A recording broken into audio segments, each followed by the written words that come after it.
for providing this great opportunity to get in front of other CARS members to talk about Biker Down.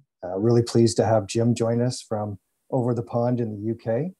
And without further ado, we'll just start with Jim, and he can tell us a little bit about how Biker Down came to be in the UK. And then we'll segue into what we're doing into Canada and discuss a little bit about what we're seeing in terms of statistics, the value of Biker Down, and the future.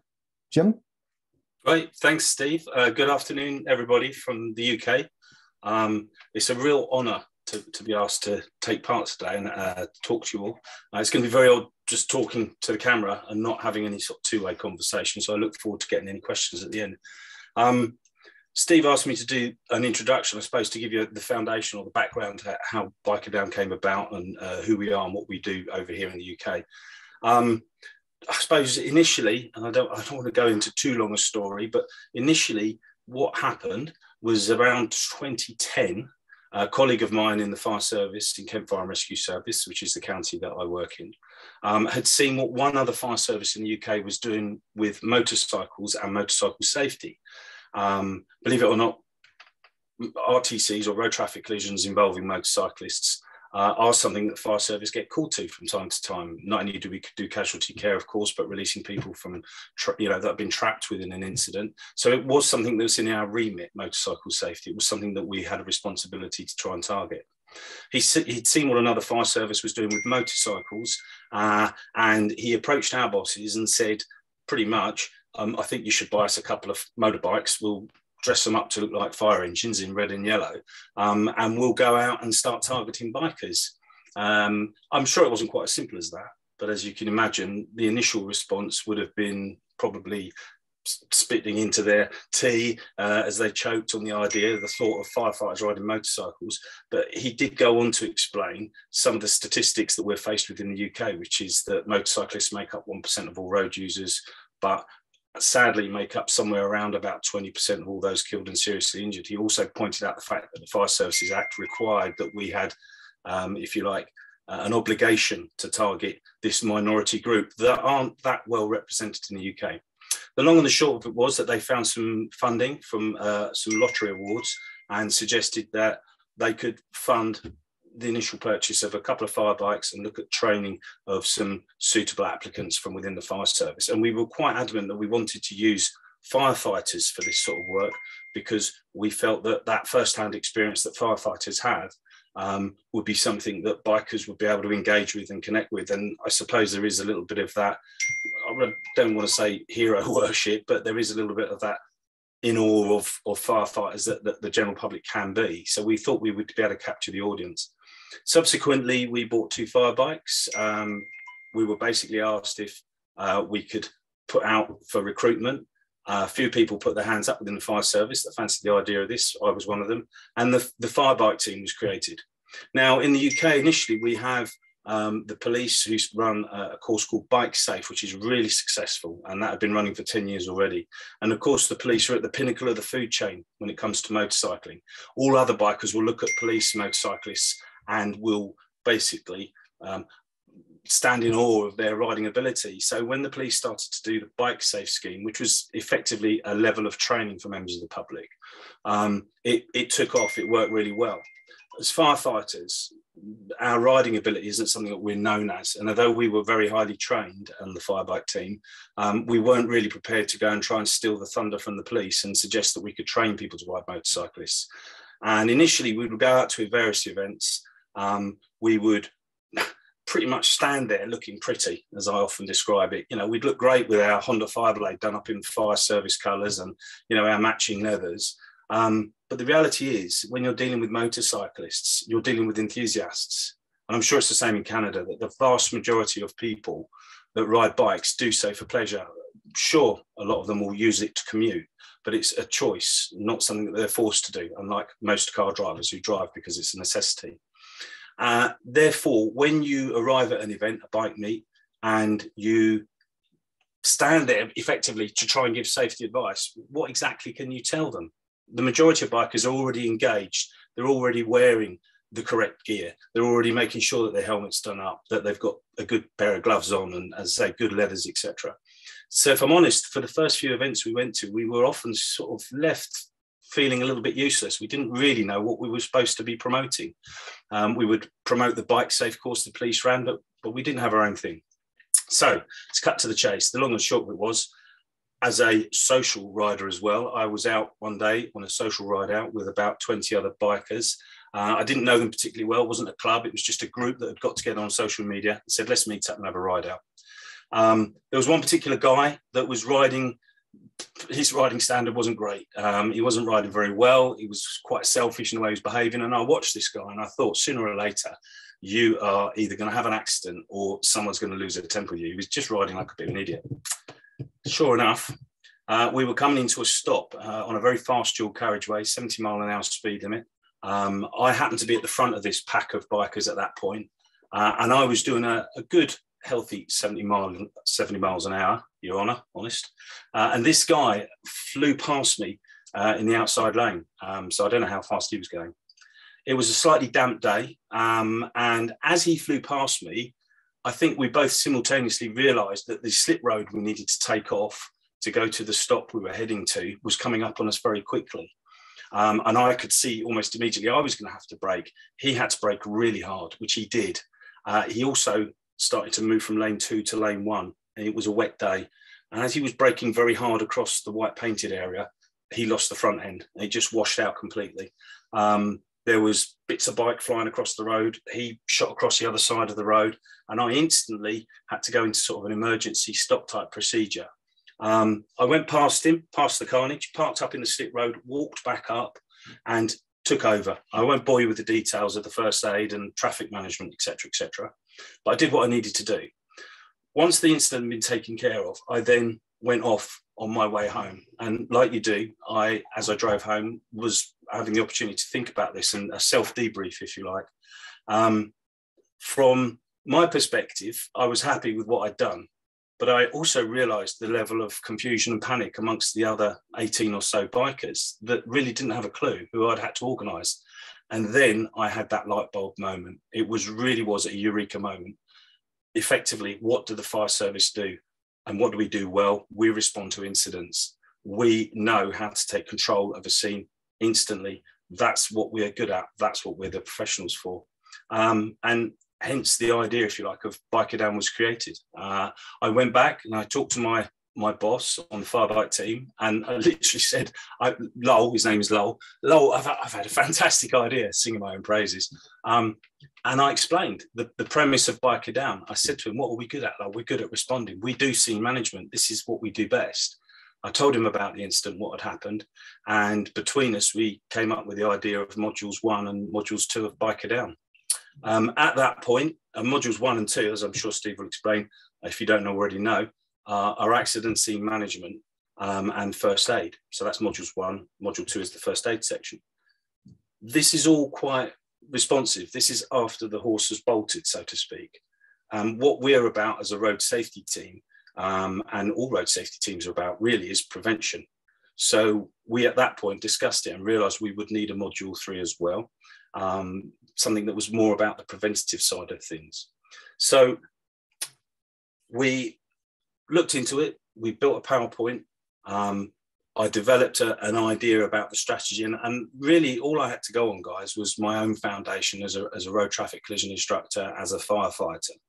So again, I realised that what we train firefighters to do isn't complex, it's not difficult, and it's based on a series of almost by the number, if you like, actions. So it was quite easy to transfer that into a fairly straightforward PowerPoint module, delivering step-by-step instructions to members of the public, to equip them with the knowledge and the information that they would need to be able to make a difference at a road traffic collision. I can see Steve madly flicking through his slides. So I don't know, Steve, if perhaps you wanted to come back in and talk about each slide, or do you want me to continue? I'll let him unmute.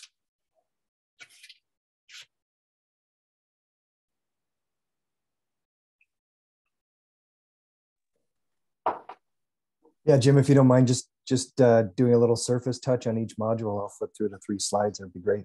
Brilliant. Okay, so yeah, go back to that's great. Scene one, sort of scene management module one. So yeah, accident scene management module one, as you can see by the bullet points, we're really looking through the basis, if you like, of our initial actions. So what are the priorities? And one of the things that we really ram home to our audiences is who's the most important person there. And this is almost a strap line for us.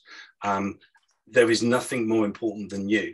And we really do make a point of this, of stressing that everything that you're about to be taught, everything that you might consider doing should be based entirely on your own survival, your own health and safety, and your ability to return to your own family at the end of this incident.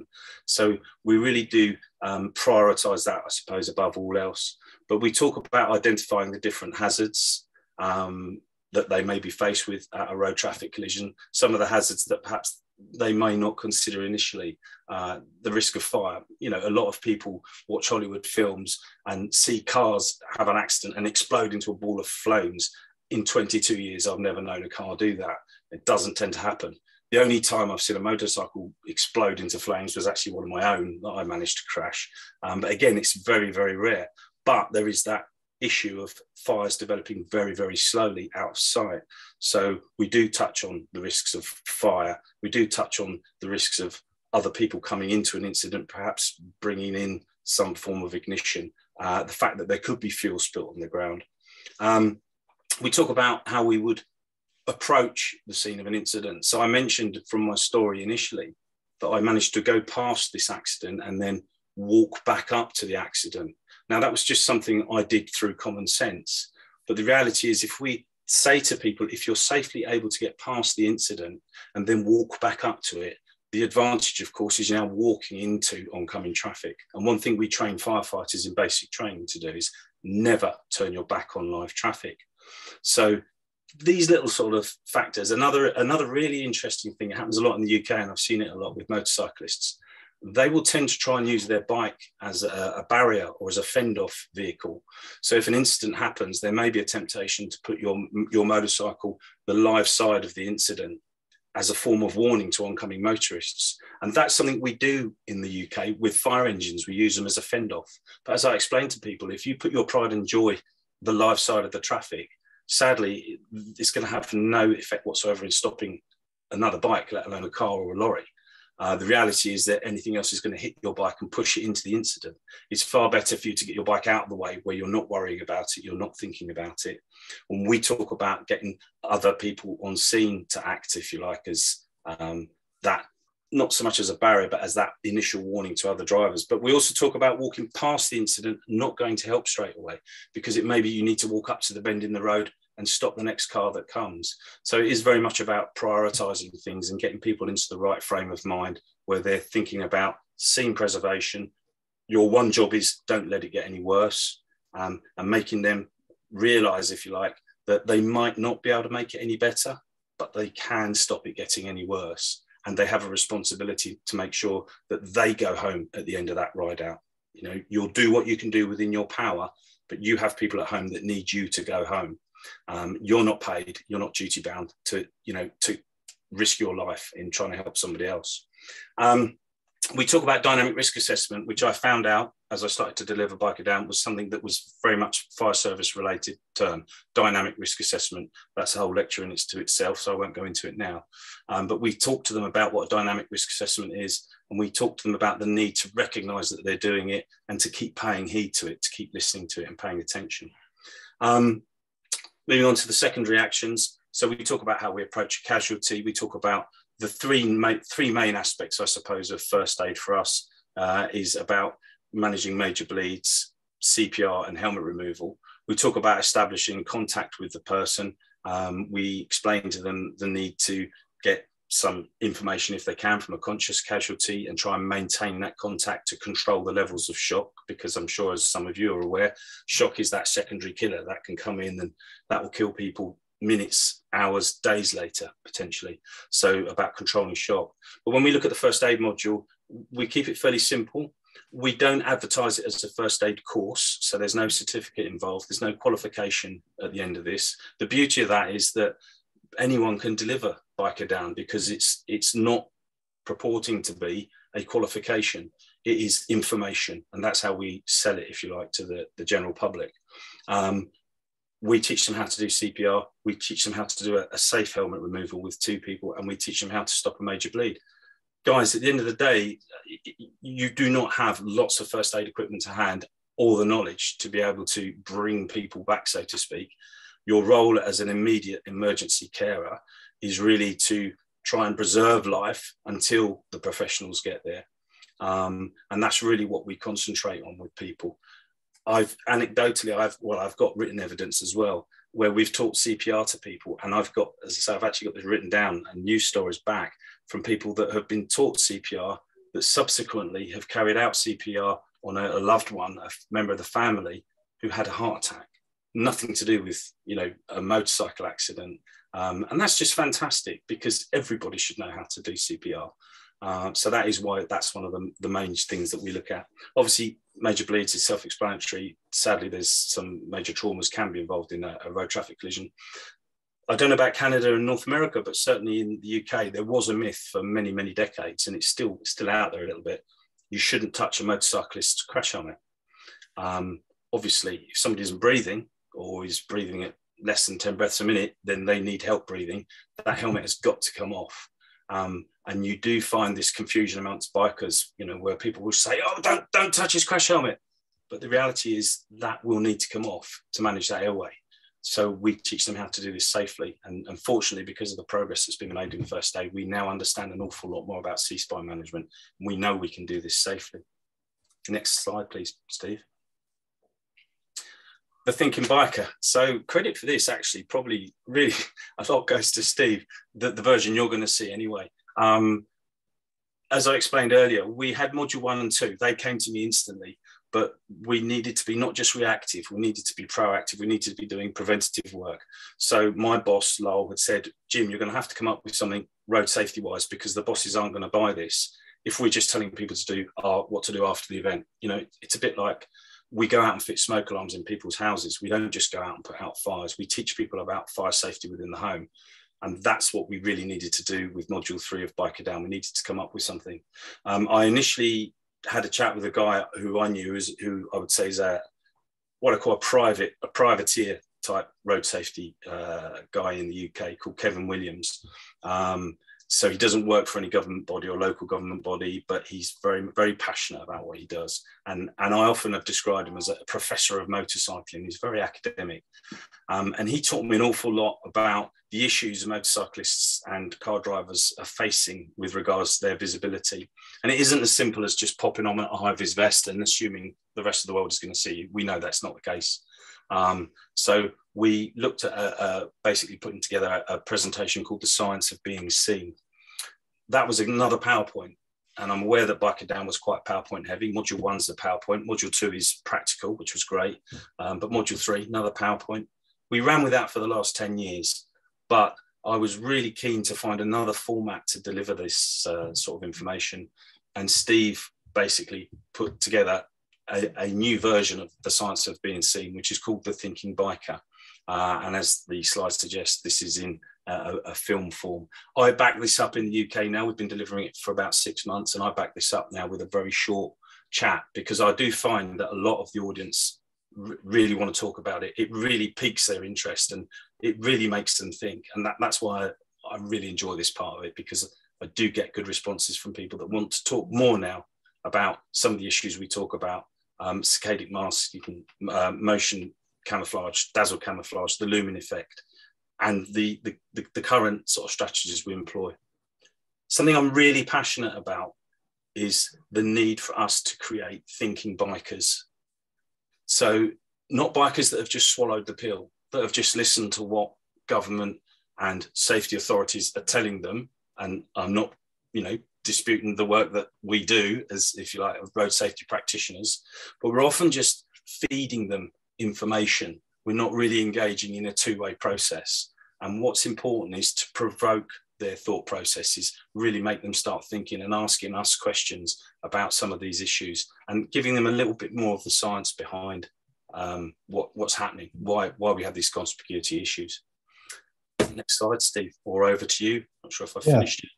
Thanks, Jim. And Would you say it's safe to say that Biker Down creates these new thought bubbles where riders are now going for advanced course and maybe their own first aid certification? Sure. So what we found was, for a lot of, I should have mentioned this again, I'm sure it's the same in the US and Canada.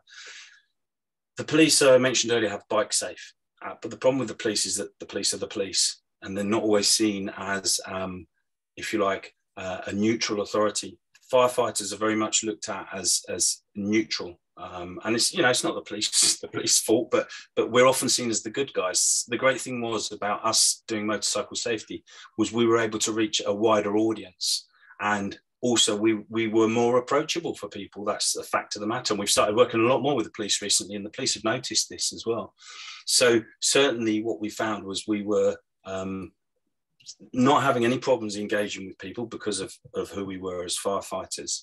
And it was really a case of, it made our life a lot easier, if you like, to try and provoke these thought processes and have a two-way conversation, because we were more approachable. They were more able to talk to us about some of the issues they were thinking. And also, if they were turning up on bikes that were slightly illegal, that wasn't an issue. What we've subsequently done is started working with the Institute of Advanced Motorcyclists and the Royal Society for the Prevention of Accidents, other road safety bodies, and started signposting people that now come to Biker Down.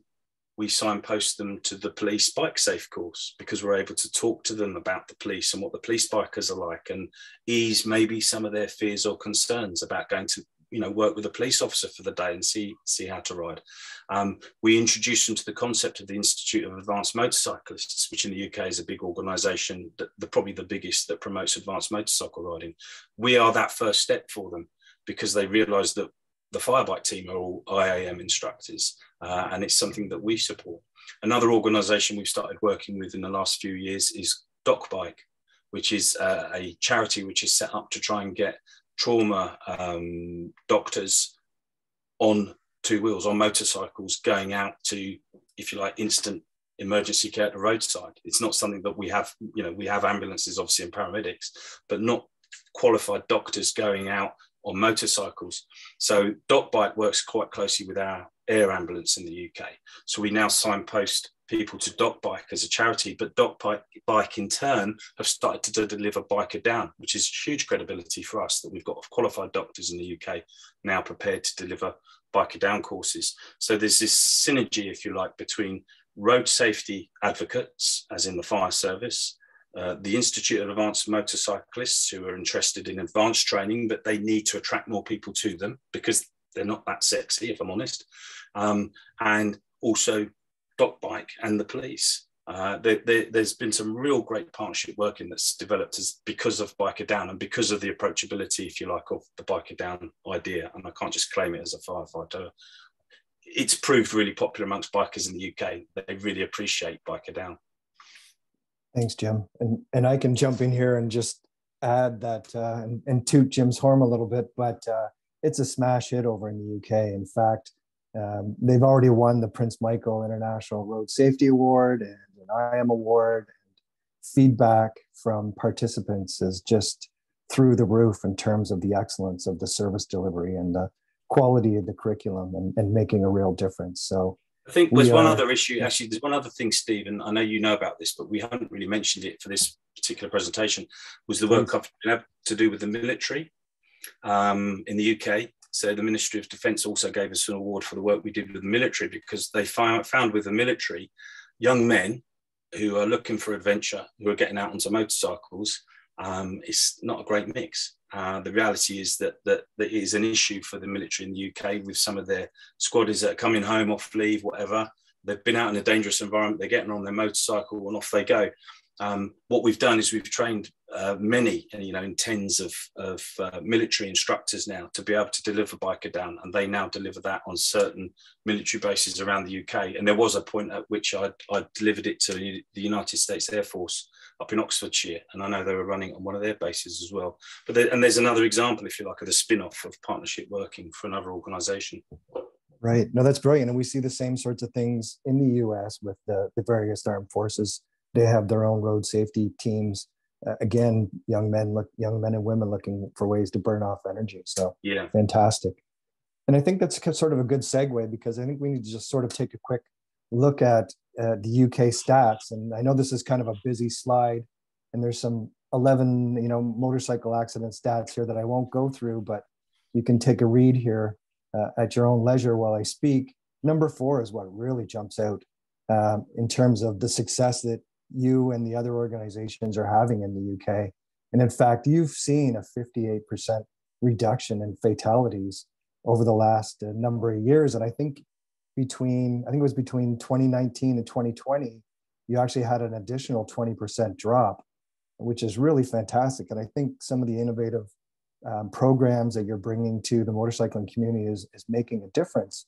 And when we had that 2021 Biker Down UK attendee survey, what was really fascinating was that 30% of the attendees were reporting that they'd actually used their Biker Down training at an accident scene.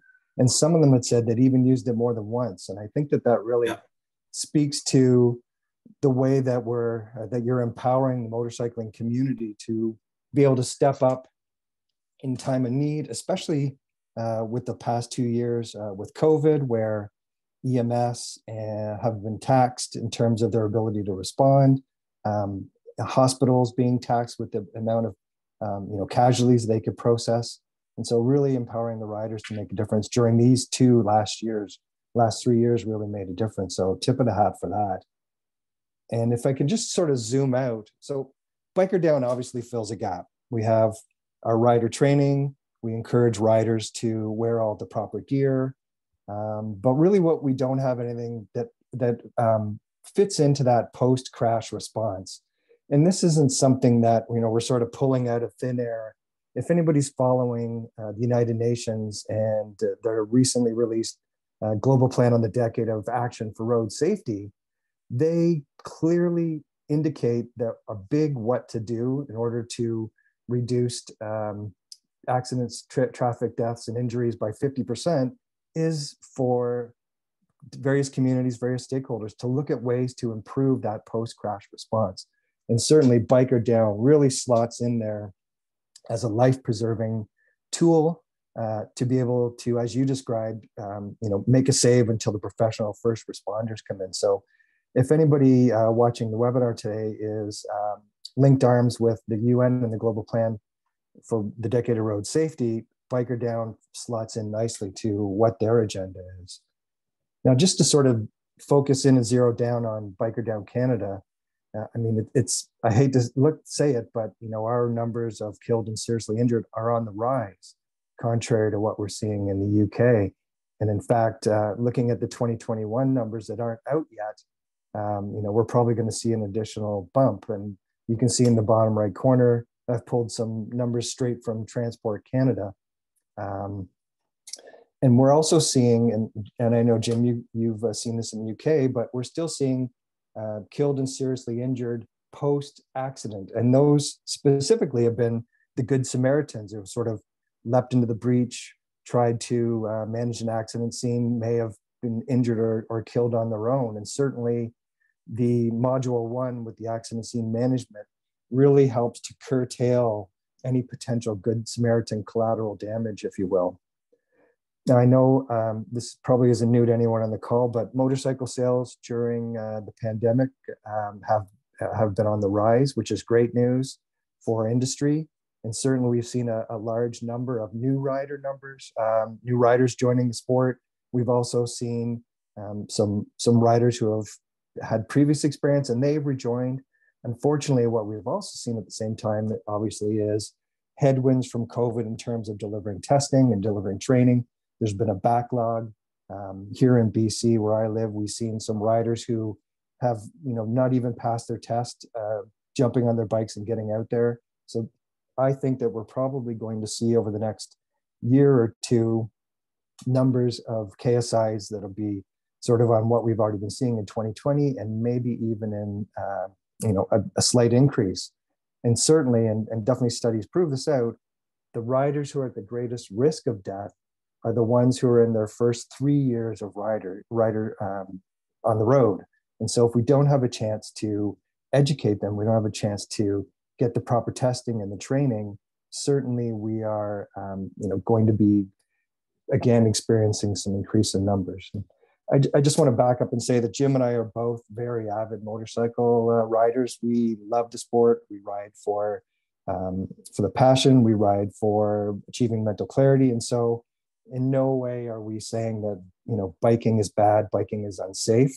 Biking is fantastic, but we just really need to be looking at ways that we can make a difference in the Canadian motorcycling community. So just looking at numbers, just pure numbers in terms of ROI, why biker down? Well, we're going to save lives and we're going to save dollars. And pulling some stats from the good folks at Parachute, who provide a report every few years on the cost of injury and death. And then looking at the Transport Canada numbers, and these numbers aren't exact by any means, but they'll give us a good toehold on the stats. The direct and indirect costs of motorcycle fatality is sitting around $538,000. Whereas, and these are 2018 numbers, and I use the 2018 numbers specifically because it dovetailed into the good work that Parachute did, and along with some of the heavier research that Transport Canada provided. So what we're seeing is a major injury costs Canadian taxpayers $62,000. So if we can empower riders to preserve life until we can get the first responders there and get them to the hospital arriving as a major injury, we are saving a tremendous amount of money. Obviously, preserving life is the goal, and a death is tragic, but if we can get the cost down to society, it'll make a huge difference. And if our goal at Biker Down here in Canada is to reduce fatalities by 30%, and that means, given today's numbers, we could save 72 lives, and that equates to over $38 million. So there's a terrific amount of ROI in terms of the lives saved and the money saved. Here's a quick look at our team. We have a really solid honorary board of advisors from all sorts of different focal points of the motorcycling community here in Canada, from the Canada Safety Council to the MMIC, the Quebec. We have representation. We have Carolyn from Manitoba, of course, Jim, and I'll just draw special attention to the chap in the bottom right. Justin is a fire captain in Edmonton. He is also a professional motorcycle road racer. He's been a Western Canadian champion. He also runs a performance motorcycle school. He's well known in the Canadian motorcycling community, and he is our Canadian content advisor, if you will, working with Jim, working in terms of changing the curriculum up just a little bit to make it more Canadianized, to make sure that it is relevant to how we are currently managing collision accident scenes here from a Canadian first responder perspective. And he will be the host of our Module 1 as a video. And the video will be interactive in that the host presenter will be pausing it and doing ongoing Q&A so that we have engagement from the Biker Down Canada attendees to make sure that we're answering and addressing any questions they may have as we proceed in that accident scene module. We have already taken a great number of pre-registrants from the motorcycling community. And really the great news here is that everybody across Canada from the various motorcycling communities is interested in taking Biker Down. And we have seen such a mix of pre-registrants in terms of their demographics. We have riders, men and women, writing in saying, I've been a rider for 40 years. I've witnessed a couple of accidents. I am all about safety. I'm a thought leader within our riding group, within my riding community. I want to take Biker Down training. I want to be able to make a difference if one of my fellow riders goes down. And we've also seen bikers who have just got their license. They too are riding in their own little community, and oftentimes their community may be new entrant motorcyclists. And they want to make sure that if there's an accident, that they can potentially save the life of one of their fellow riders, but they also want to encourage their community to take the testing in the event that they're involved in an accident and perhaps someone else is saving their life. And so, we're really excited. We already have over 25,000 pre-registrants, and we finally had to stop soliciting new registrants because the enthusiasm from the community was such that they're like bombarding us with, when are you going to launch? When are you going to start? How can I take it? Questions. And of course, with COVID and headwinds and the ability to get groups together in person, sort of curtailing our launch, it definitely led us to understand that this is really a gap that we can fill. We can bring together, various and disparate members of the Canadian riding community together through Biker Down and make a real impact. And, sort of one interesting little anecdote, I was contacted by a female-centric motorcycling group. They're called the Lolitas. They have over 172 members. And they contacted us to see if they could do a club-only Biker Down VIP presentation, if you will. And so we're really seeing the thought leaders, if you will, from the Canadian motorcycling community coming forward and putting their hand up and saying, please bring this to market. Please let us know where we can take it. We need to have some Biker Down training. So we are pleased to say that 2023 really is our hard launch across Canada, based upon the registrants and areas where we're seeing the greatest number of fatalities and accidents, typically around major cities. We will be launching in that way across Canada, so major cities across Canada. Eventually, we will branch out into some of the more rural areas to try to capture the motorcyclists from those areas, but we're hoping that we can draw them into the bigger cities to take some Biker Down. But really what we need now is to have more stakeholder support. And when I say support, I'm not talking about money, but I'm talking about more stakeholders in Canadian safety from the industry, from the communities to come forward and, number one, have their needs understood in terms of, what they specifically require within their given area of Canada and how Biker Down can slot in and help them drive forward safety messaging or their agenda through the in-person Biker Down training events. And really, we know that it's going to take a lot of voices, a lot of hands to help carry the weight of this program. But there's plenty of room for everybody to share in the good news story. And based upon what we've seen in the UK and all of Jim's great work and the impact that their programs are making in terms of reducing fatalities, we really, really believe that Biker Down in Canada and then going forward, Biker Down into the US is going to make a real difference for bikers to be able to be empowered to save another biker's life. So that concludes Jim and I having a little chat. We'd love to receive some of your Q&A, as Brenda indicated. Brenda, can I pass that back over to you to read the questions and we can answer some things? Perfect. Well, thank you both. That was an excellent presentation. Great overview of Biker Down and its origins and the way it transferred over to North America and how you're heading that up. And it just sounds like a great program. And obviously, if CARS can help in any way to spread the word through our website, we're very happy to do that.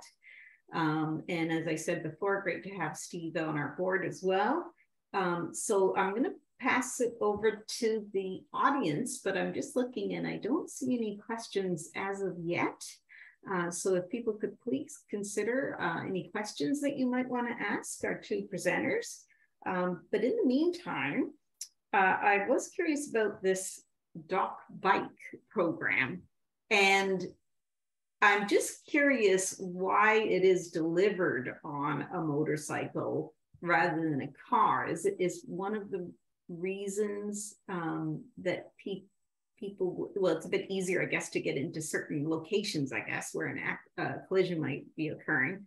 And is it also to sort of win over the person who's involved in the accident, if there's any teaching or whatever that needs to occur? Maybe you could just speak to that, Jim?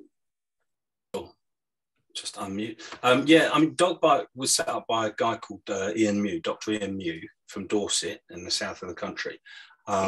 and very much a motorcycle enthusiast. And he started like I did. You know, I started my biker down at my fire station, you know, when I used to be on a night shift, and it was very localized initially, and certainly that's how Ian has started the Doc Bike charity. So first and foremost, he's an enthusiast.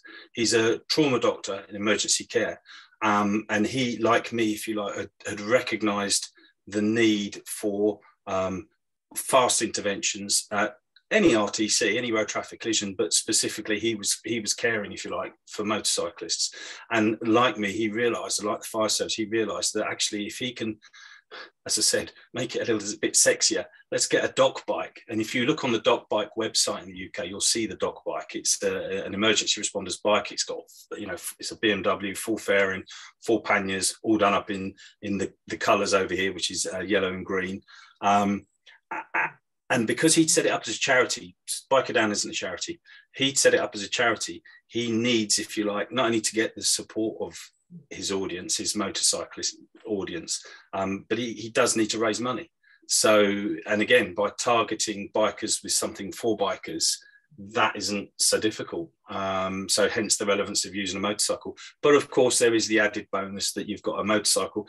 The other thing I'd say about the UK roads is, you know, per head of population, there's not that many miles to ride on.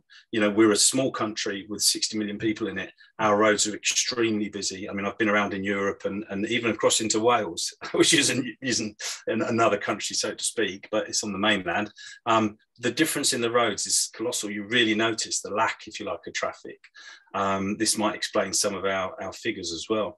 So getting to an incident sometimes can be awkward. So having a motorcycle response is better. Now in the UK, the ambulance services, some of them still use motorcycle response. In Kent, they stopped using it because, again, there's that higher risk to the operators. So Doc Bike is in its, I'd say, its infancy still. It's mainly based in Dorset. They're just starting to launch in Sussex, which is a neighbouring county, which is the county I live in. And it is, I know Ian, because we've worked together for a while now, he's keen to see that spread across the UK. I mean, I should add, for something we didn't mention, Steve, was that Biker Down started at my fire station in Kent. And it was literally a kind of 2 or 3 of us delivering it. But we're at the point now, 10 years later, where we've got approximately 49 to 50 teams all over the UK, with something like 26 fire services delivering it now on board. And bear in mind, there is no funding. You know, this is a lot of people giving up a lot of time free of charge, if you like. Demand-wise as well, I'd point out, I cannot keep up with demand for courses. So what Steve was alluding to, I'm not surprised at all that you've had that many and you've had to stop advertising it pretty much. I had a waiting list that I started in 2011 and I only got to the bottom of it this year. And I deliver 1 course a month to 25 to 30 participants every single month. And I always have about 150 people on my waiting list. And that's in 1 county, you know, within Kent. So yeah, if you promote it and you don't need a lot to promote it, you will be inundated. And that is actually an issue, if you like, because we can't fill the courses fast. Well, we fill them too fast. But yeah. Okay, perfect. Thank you very much. That's great explanation. And I do have a few questions that have come in, and I'll start with the first one. So Sarah Allison says, thank you for this. I work with the Horse Council of British Columbia, and the wheels are turning in her head. I could see creating a similar program for horseback riders, which would be effective. Does Biker Down aim to educate the general public as well? Steve, you're going to tell them what shall I? It's been done. We've actually created a horse version, if you like, a horse rider's version. And I've got a colleague in Buckinghamshire who specifically worked on that. And yeah, again, I'm delighted by the question. And the answer is yes. And the groundwork is there. A course has been put together. So, and that's something, you know, in the spirit of collegiality, I'm sure we can look at sharing, you know, with appropriate people over there. Steve's the guy to go through, but yeah, it's great. And Jim, you know, just for again back to the riding community, Jim's just finishing off Biker Down for off-road riders as well, yeah, which is exciting because we obviously see a lot of injuries, and sometimes those will be in remote areas, and sort of different things to think about. And And certainly for Canada, there's no reason why we can't provide a similar program for our snowmobiling power sports community. Yeah. So there's all sorts of different ways that we can fine tune what we already have in place to address. We've tweaked it for cyclists as well. I'll just add that in case anyone's wondering. Yeah. So this is something that we'll replicate and roll out to all these other vulnerable road user groups and trail riding groups. Great question. Okay, perfect. And one person had a comment, and it's a movement in North America. I'm not sure if it's gone beyond North America, but we use the word collision instead of accident, because accident makes it sound like it wasn't preventable. It was just random. So anyway, that was just a comment that that's the same in the UK. It changed in the UK about 10 years ago from RTA to RTC, road traffic collision. Okay, very good, very good. Thanks for that comment. And I have another comment from Christine Tambo, and she just said, really great program. And she had a question as well. Are all the programs being delivered in Canada being delivered by fire departments? I was curious about that too, if it's through fire departments. Right. So because we don't have that same countrywide unity of the first responder community like Jim has in the UK, we can't really bring together the program under one cohesive unit. So as I mentioned in one of my slides, we have Justin Napick from the Edmonton Fire Department being that main voice of consistency in terms of the accident scene management. As Jim said, module 2, the first aid doesn't necessarily have to be delivered by a certified first responder, although we have been inundated with members of the riding community who are either doctors or medical first responders or firefighters who want to be involved as volunteers. So yes, we will have that quality of material in the delivery of all the modules, but we are working with 2 national first aid program providers. I can't name the names right now, but both of the parties are interested in being involved in the first aid module 2 component. In thinking that, and what we've seen in the UK, is that people will want to become certified first responders just from having that first little taste of the first aid components that we'll be providing.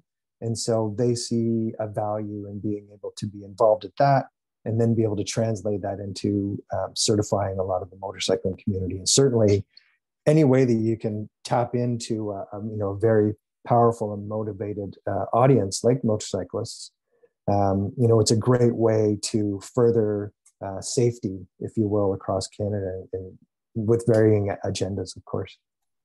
I think Steve's absolutely right in what he said, and it is a big difference with the UK to the structure in Canada and North America. From our point of view in the UK, we fairly jealously, closely guard ownership of it to the fire service. We do share it with other bodies, as I mentioned, the military, the police, our National Health Service, with paramedics.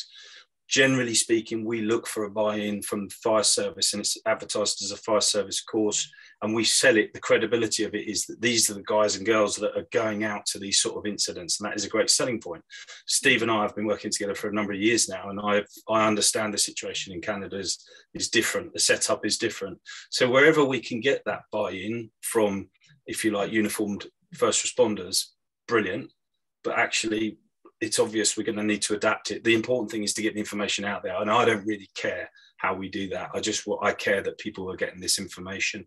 So it's more about, what you've got going on up here rather than the badge you're wearing. Certainly, I would have said for the Canadian side of things. Yeah, I like what you said earlier, Jim, about the fact that the fire service is seen as this, I wouldn't even say neutral. I would say it's seen as a benevolent, one that cares for us, right? So there's this positive image. And so non-judgmental as well. Non-judgmental, yeah. And so if there was a way within the Canadian community, we could, and I'm sure that is your goal, Steve, to somehow, corral them into being able to help with the spreading the word. I just wanted to pick up one of the other questions. It says, does Biker Down aim to educate the general public? And I was just curious if in the UK, if it's ever attempted to do that. I would say yes and no. I mean, we haven't gone out of our way to do that. However, I do get a fair number of applicants who ask if they need to be a biker to come on the course. And the answer is no, you don't. Anyone can come and do it. It's very much about educating. Module 3 particularly is about educating car drivers to the issues they face. We're not about pointing the finger. And this isn't about us and them. This isn't about, there's an expression in the UK where we a derogatory term that we use for car drivers, which is cages. It's not about name calling or pointing the finger. It's about motorcyclists taking a level of responsibility for their own safety. But yes, I always encourage non-motorcyclists to come on a Biker Down course because of our social media presence now in the UK that's grown off the back of Biker Down with our Facebook pages. Again, those messages drip feed out there. And again, because we're the fire service, when I go to an event, be it a county show or a fire station open day, and I'm on a fire bike, or even if I'm out on the fire bike, it's, we're all marked up and in uniform, members of the public are intrigued straight away. You can imagine everybody with a child wants their child to come and sit on the fire bike. So as an engagement tool, it's fantastic. So yeah, the answer is yes, and I would love to put it out there for the wider public. But one of the reasons I personally haven't got heavily involved with Biker Down for cyclists or Biker Down for horse riders is because it's so time consuming. So I've kind of farmed those out to colleagues that had, the Buckinghamshire, they've got a higher number of horse riders. So it's not a lack of enthusiasm, but it's about being practical with the time I have. But yeah, I would encourage us to hit the general public with this, because the messages throughout from all 3 modules are a crossover straight to car drivers. Anybody attending the scene of an incident, these are all the skills they're going to need, to cope. And I might just add that it's such a great way to promote first aid and safety when you get people and have it resonate with their passion or their sport. Yeah.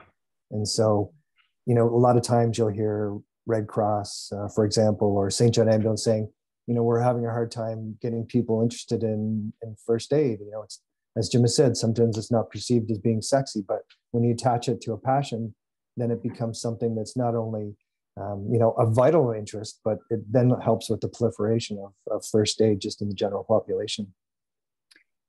And I think with the fact that you've linked it to that community, they look like I guess they get this perception that they're helping each other. Like they're one of the motorcyclists. They're one of the, it's like this community, and we're looking out for each other, and it's also going to benefit me too. So, and we've got another question here. Well, actually, it's a kind of a 2-parter. First of all, are the instructors all volunteers? Are they paid? And is the program itself, is there a cost or is it free? Mm-hmm. Two great questions. So yes. When Jim originally launched Biker Down, he knew that cost couldn't be a barrier. This needed to be free. And certainly that makes a huge difference because, we want to make it accessible and available to all the riding community to really make it have an impact. So we're maintaining that free in Canada. Sorry, what was the first part of that question again, Brenda? Apologies. Yeah, just whether the instructors themselves are volunteers or are they paid? Right. So in order to, keep costs down and be able to deliver this for free, we're really looking for the community to step up and provide volunteer hours. Certainly there's all sorts of different ways in the delivery model of the program where we can have volunteers, but it delivers value. It has return on volunteer investment. So you can imagine Biker Down is something we could easily deliver at motorcycle dealerships, where dealerships want to bring together the community. They may want to drive brick and mortar visits of the motorcycling community to their stores. And so we can easily have a hosting volunteer arrangement where, they're able to deliver the video components with our curriculum and also be able to have someone who's a volunteer to do the first aid piece.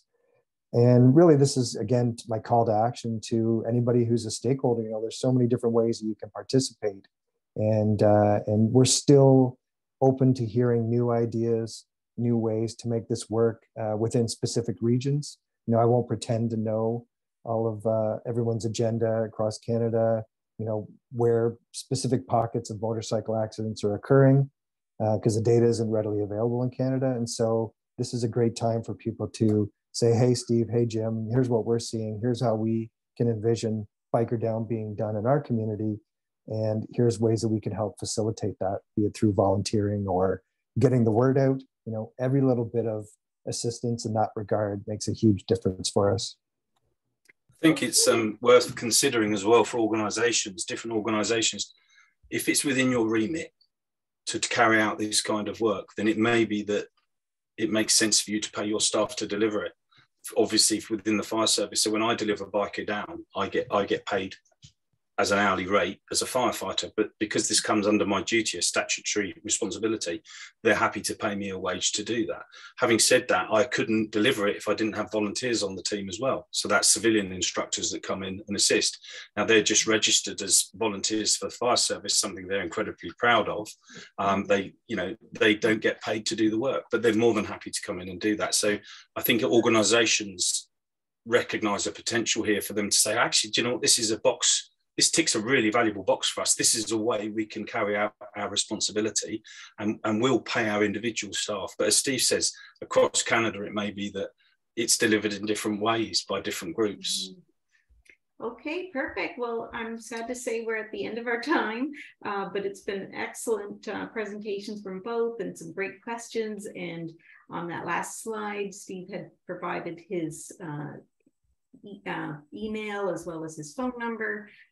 If you didn't write those down, you can just email me and at info@karst.ca. But Steve Reed, well, I'll just give his email quickly, stevereed@bikerdown.ca. So thank you so much. It was great presentations, and all the best to you. Thanks, Brenda. Thanks, everyone. Take care. Okay, bye. Thank you, everyone. Goodbye.